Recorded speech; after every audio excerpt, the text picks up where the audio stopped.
Planet X Games is back with Assault on Witchgate 13, a deadly new adventure for dungeon crawl classics. Venture to the Witchgate, a mythical prison tucked away at the world's edge, where you must quest to free a wrongfully imprisoned soul. The Witchgate is teeming with murderous occupants and over a dozen new monsters like the Chaos Crone, Plague Manticore, and Insatiable Carpet. Dangerous areas like the Seditious Sea and Grimmer Vale and other nightmare horrors await those brave or foolish enough to face the keepers of the Witchgate.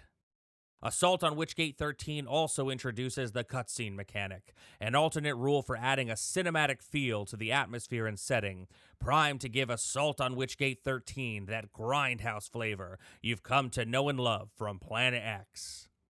Who is the mysterious 13th prisoner? Can your characters navigate the Witchgate's torturous reaches, survive its traps, and unveil its true secret before it claims them?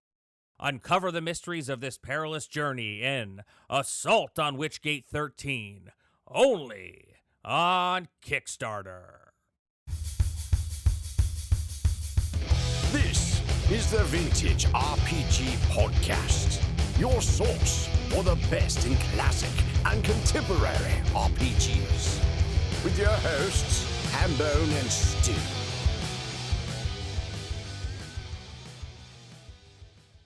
Welcome to the Vintage RPG Podcast, coming at you again from the clubhouse hidden somewhere in the swamps of New Jersey. I'm John Hambone McGuire, and with me, as always, is the editor-in-chief of Unwinnable.com. Folks, I'm very good at Clue, and yet I have no idea what today's episode's about, and Stu won't tell me. Stu Horvath. Hi, John. Hey, Stu. How you doing? It's a surprise. I'm doing pretty good, but I'm so curious as to what you've got in your hands because you won't tell me. I've done this on purpose because I want the audience to hear your crazed reaction when I show you this. Today, we are going to be talking about the official Advanced Dungeons & Dragons coloring album from 1979. Oh my God! Holy crap! Where did you get that? Take a flip through it. Oh, please, thank you. Holy shit. Yeah, we're going blue with this episode. I don't care. Oh my God. Dude. Wow. I've never seen one of these in the wild before. I've never seen one of these at all. Oh my God. Illustrated by Greg Irons and written by Gary Gygax for Troubadour Press, San Francisco. Oh my God. Oh, and someone definitely colored this in. Yeah, the first two are colored in. So this is a Dungeons & Dragons mini poster coloring book. Right? Yeah. I mean, I think that's a fair... They're super high quality, too. Like, that paper stock is, like, serious. Look at that lich. Yeah. Oh, wow. So, where did you come across this, Stu? So, it's interesting. Last week, I had 3 separate conversations with folks who mentioned this coloring book. Most of them said that this coloring book was the thing that got them into D&D, which is super interesting to me because I've never heard of it. I've never seen it before. Furthermore, 2 of them said that they have their copy, that it's a cherished possession, and now it's their kids' cherished possession. Oh, you just hit the page. Oh, I hit several pages in here. But that one is the legit one, but we'll talk about that in a minute. So 2 of these people, this cherished possession has been passed on to their kids, and it is the thing that got their kids into D&D. And the fact that 3 people told me the same story on the same day, basically, I was like, I have to find this thing. And I did, and they're relatively easy to come by, but I've never heard of it. And it turns out that there's a lot of interesting stuff about this thing. First of all, it's so not for kids. It's really not. The picture that made Hambone's jaw audibly drop was towards the back when our heroes encounter Tiamat, and her title in the children's coloring book is Queen of Hell. Yeah. I mean, I'm on page 4, and it's a scene called Surprised by a Boulet. And there's a horse being eaten by a boulet. Yeah. There's definitely dudes dying. There's definitely some demons playing dice over a pentagram. Oh, yeah. What are you thinking, Gary Gygax? The night hag is horrific looking. Yeah. And the thing is, they explain to you like the different classes of characters. 'Cause, I mean, just thumbing through this, I'm looking at a page here, Ride of the Night Hag. On the bottom, it says a paladin, a holy and dedicated fighter. and it gives you a paladin's name, and it says he's able to remove cure or a hit from himself or any other character. So it's cool that you bring that up. If you go to the direct middle of the book, there is an actual dungeon. And each page has like a little bit of a story telling you like what's happening in the picture. But on the bottom of that text page is a rules light version of D&D that you use to go through that dungeon. Yeah. And play through it with up to 4 players, or you could be one player using 4 characters. And it's very simple. It's just combat. But it walks you through it like first, the Rangeress. Yes. Which is very cool. Yeah. That it just wasn't just a ranger, it's a Rangeress. Must choose to attack first, except in special cases where the monster is immune to her attack, i.e., the demon and the aqua jelly. I mean, and it tells you what the object is. You need to get the Holy Talisman of St. Cuthbert. This is crazy. It's crazy. So, God, there's so much to this thing. Like, it just blows my mind. We talk so much about Rules Light on this podcast and in the feed. Like, I love Rules Light systems. I love the reduced barrier of entry. And I think of Advanced Dungeons & Dragons as not Rules Light. Even the early editions. But then here's this coloring book that has a rules light version of D&D. It's not even 20-sided die. It's 2 6-sided dice because Gygax knew that that's what kids would have laying around in their Monopoly board. From any board game. Yeah. Tiamat, Queen of Hell. My God. The picture is ridiculous, folks. The artist that they got, Greg Irons. So this is where it gets even weirder. Greg Irons was a counterculture indie cartoonist, tattoo artist, and animator living in the Bay Area. Troubadour Press actually has like an interesting history. They had a whole bunch of sort of coloring books and kids activity books, I guess starting in like the late 60s, early 70s, and going into late 80s, I think, and then they folded. And what the publisher did, I don't remember his name off the top of my head, but he would just get like, you know, real artists from the Bay Area and get them to do these kids books.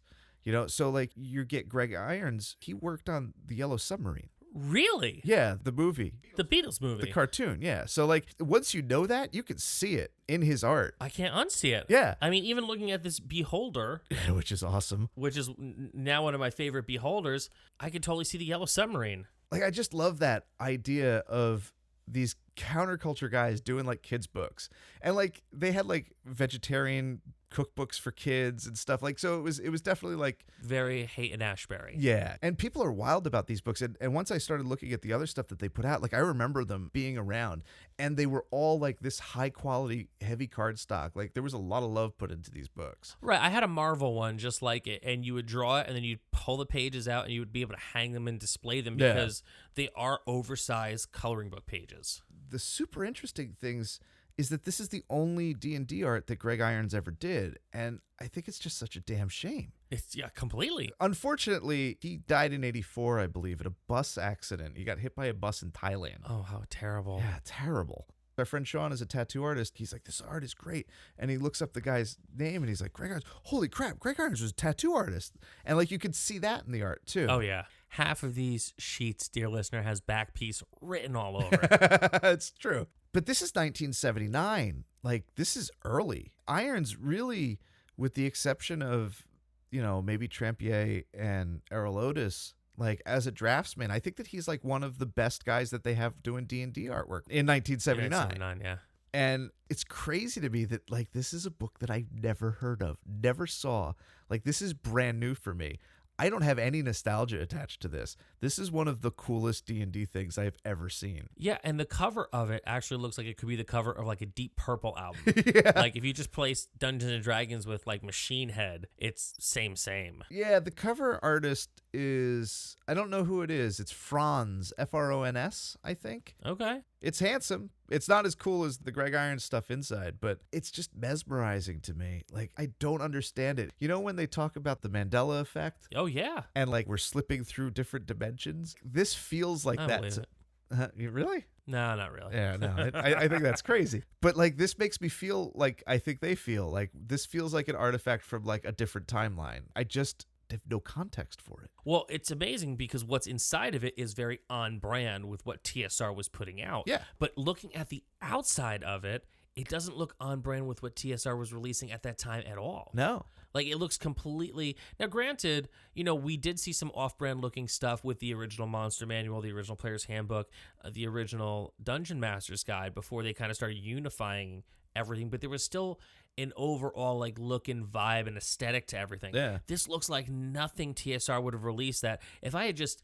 seen that on a shelf somewhere, I never would have associated it with, like, TSR unless it said Dungeons & Dragons on it. Yeah. It's still, the cover kind of looks a little knockoff-ish. Yeah, and this is 79, so this is the same year as the DM's Guide. And it looks at once like a knockoff, but also, like, more professional. Like, this looks more, like, real than the D&D books. It does. It's so strange to me. And, like, it has an ISBN number. I'm not sure that the original D&D rulebooks had an ISBN number. I don't think so. But then again, that was a traditional publisher at the time. Yeah. Versus however TSR was getting their books out, where they're their own independent publishing house. Yeah. It's so weird and so dark. Like, seriously, you have a Umber Hulk crushing a dude. Which the Umber Hulk drawing in this, if you can ever see what these things look like, get online, find them, look at them. The Umber Hulk is amazing looking. It looks like a Hulk monster wearing the outside of an Umber Hulk. Yeah, absolutely. Demogorgon's in it. You can find all this stuff online if you just Google Advanced Dungeons & Dragons Coloring Album. Album is important because if you look up coloring book, you're going to get all the LJN cartoon tie-in coloring books. Warduke and Strongheart. Yeah, and definitely no pentagrams. Yeah, while that stuff is cool, they aren't nearly as cool as this. Holy shit, Stu, you shocked me. I shocked me. Like, I love all this stuff, and I get enthusiastic about it. I love learning new things. There's a certain point where, like, I've read so much, and I've looked up so much, and researched so much, I just expect to not be surprised anymore. And holy crap, this surprised the hell out of me. Oh, yeah. And I'm so happy about it. I mean, how could you not be? It's so cool. Like, even with the pages already colored in for a couple sheets, it's still so cool. Yeah. My one friend who was one of the people who hit me to it, his daughter colored in 2 different pages. So he's going to scan my colored ones, and I'm going to scan his colored ones, and then we'll be able to have good scans to print out for our kids to color. See, that's awesome. And that's a great thing because this is the kind of thing you could slap it on top of a copy machine and you could make sheets for your kids to color. Yeah, and actually, if you look it up online, I'm pretty sure they're pretty high-quality scans of most of them. I don't think it has all of them, now that I'm thinking about it. I actually didn't look that closely because I own the book. That's true. Now, Dungeons & Dragons currently on the market has a coloring book called Dungeons & Dragons Adventures Outlined. Oh, that's right. I forgot about that. And it's a little more of a kiddish, fun-looking take on the monsters. Like, there's a mimic on the cover. There's a beholder on the cover that's bright purple. You know, the goblins look goblin-y, but like cartoony goblin-y. And there's like little captions and explanations for stuff. And some stuff does still look very sinister. And some stuff still looks like it could be painted on the side of a van and people would be really psyched about it. Like, there's an Immortal Knight in there that actually looks pretty menacing looking. It could be like an album cover for like King Gizzard and Lizard Wizard. However, there's nothing in there like that where they're kind of teaching you how to play Dungeons & Dragons that I've seen. I've only glanced through it at Barnes & Noble, so I was going to pick it up for my goddaughter. Yeah. But there's nothing in there that is like, oh, here's how you actually do a dungeon crawl, and here's how you can do a dungeon crawl with just a couple dice you have lying around the house. Yeah, it's so cool. So I think that's kind of a missed opportunity, but at the same time, I think that is like such a Gygaxian thing to do where it's like, so, you know, here's the white box, here's the back me, here's basic, here's advanced, and here's this other way to play D&D. Just don't worry about it. Yeah. This explains it even easier to your kids, and you only need 2 dice. Like, it's so clever. And for all its sinister looks, I've never seen this reference as part of the Satanic Panic stuff. No. And there's clearly some satanic biz in there. Yeah, there's definitely a legit pentagram. And they're playing with dice on top of it. Yeah. Like, literally using the pentagram to roll dice onto. Like, it would have been such catnip for the panickers. Oh, yeah. One of the interesting things about Greg Iron's art, you know, just looking through it, is that his monsters look horrifying, but his adventurers look very cartoony. And I think that makes it kind of creepier because they're sort of like doofy cartoon dudes walking to their deaths. Yeah. Then again, when you think about, like, say, the Bakshi Lord of the Rings. Yeah. Right? Where the hobbits are all like, oh, we're cute, like chubby little hobbit cartoony guys. But then, like, when you saw the Nazgul and like the ring wraiths and everything else, they're very like dark and sinister looking. So there is a definite dichotomy between like the two. And I think that, you know, when you're like a little kid and you're probably getting into this, you're like, I'm going to be like this cool knight-looking guy, like, because he looks nice, and my dad looks nice. Yeah, like, yeah. You know, something like really simple and G-rated. A lot of these guys definitely look like dads. Yeah, and also, you know, when you're fighting monsters, you kind of want to feel like the monsters have it coming, because if they're cute, you're going to have a hard time killing them. That's true. That's true. God, this Tiamat picture is so good. What's great about it is that there's no color in it, so you would like pick which head you're going to color which color. Yeah. And I think that's really neat. Oh, my God, it's so good. I've seen something that I never even envisioned existed. I've never heard of. And dear listener, that is my favorite part of doing this show, is that as fun as it is for Stu to do all the research and to find out things and to kind of feel like he's seen it all, for me, I learn new things about RPGs and RPG histories every day. And at this point, I feel like I've seen a lot. I've never seen this before. So this is absolutely awesome. Hambone, you're like a babe in the woods. I'm very cherubic. My cheeks are like red and happy right now. I've got smiles for miles, and I'm psyched, man. I can't wait for you to print out some of these. I'll definitely color them myself. But the great thing is, today, I'm a babe in the woods too. I love it. It's like rediscovering the hobby all over again. Like, this is like such a crazy thing. That's so fantastic. Yeah. So, Stu, do you have any final thoughts on this book? Just check it out. And I think that the folks who hit me to this are right. I feel like if I had this as a kid, this would have been the thing. I would have had multiple copies of this because I would have worn them out. And I can't wait for Jared to be of an age where he could have at it with it. That's going to be awesome. Yeah. So, folks, thank you again for tuning in for another episode of the Vintage RPG Podcast, the one where we get really excited about something new, which is awesome.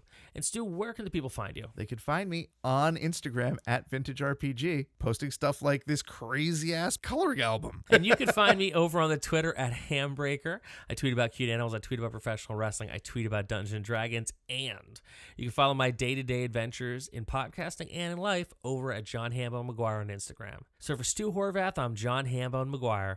May the dice always roll in your favor.